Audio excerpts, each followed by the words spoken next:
I'm Callie. And I'm Storm. And this is Real Estate in Real Life.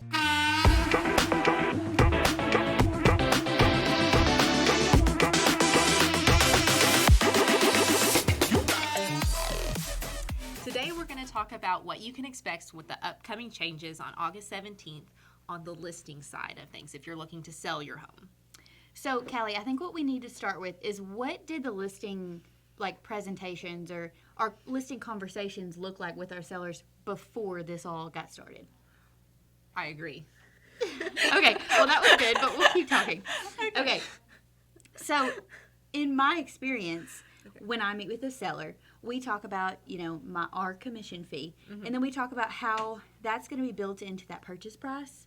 Right. Because every seller has a bottom line, right? Right.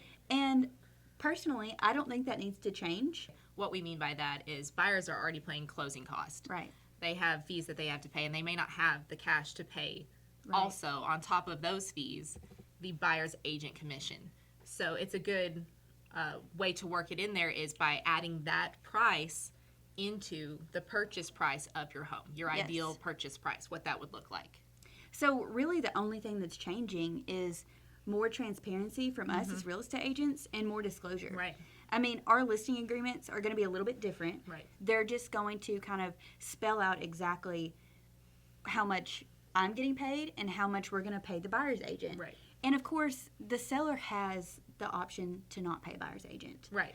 But they always had the option to not pay buyer's agent. It's been negotiable from day one, but this form, this new change just spells it out in black and white so everyone can see exactly what they're getting paid for the first time without a shadow of a doubt. Exactly.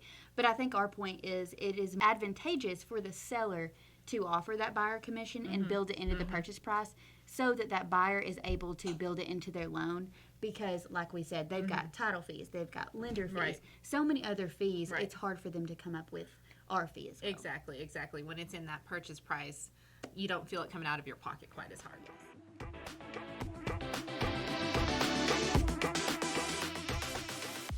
Buyer's representation agreement. This is the biggest change coming to August 17th.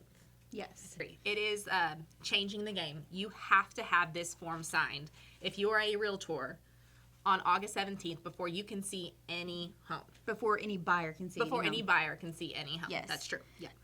And let me just throw this out there. There are so many states that already have this mandatory. True. There's so many cities that already do this. I think it's just going to be a little bit of a shock to people in the beginning. So let's jump into it and let's talk about the context. Okay.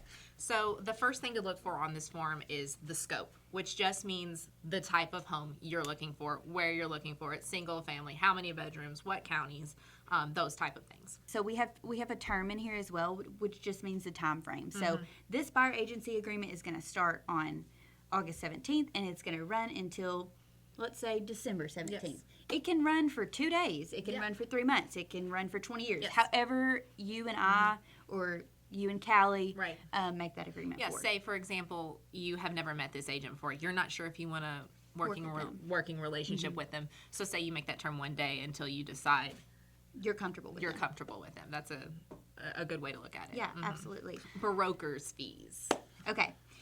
So in real estate before August 17th, most of the commission was already built into the purchase price. Right. Okay. So the seller was already offering those buyer commission co-ops. Right. So now we have got to make sure that we are covered as agents because we don't work for free. There are really 3 ways that this can go down. Right, Storm? Yes. Okay. The first way is the cooperating agent is already offering a cooperating buyer's agent commission built into their purchase price. That's the way we'd like it to go. So we offer like regular. That's just... Nothing would change in that case scenario. Yes. Number 2 is if the seller is not offering a buyer co-op, agent co-op. A buyer's agent cooperating commission. Yes. If they're not offering that, then we would build it into our purchase price. Not to get that confused with the first one, but they are very similar. I mean, the only difference is that the seller isn't originally offering that commission. And we would spell that out on a purchase contract and make it abundantly clear this price is coming for this reason to us. Yes, absolutely. Number 3, if the seller does not want to build that into the purchase price and they're not offering a co-op brokerage, we do have to be paid, and that would have to come from the buyer.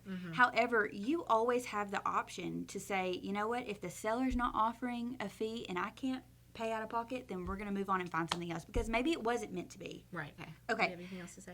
No. So I think that we've covered basically everything in this agreement. If you guys ever have any questions, please reach out to any of the Arnold girls. Yeah. And we'll be doing some more videos. So catch us on the next one. Yeah, check out our series on all the new changes coming up on August 17th.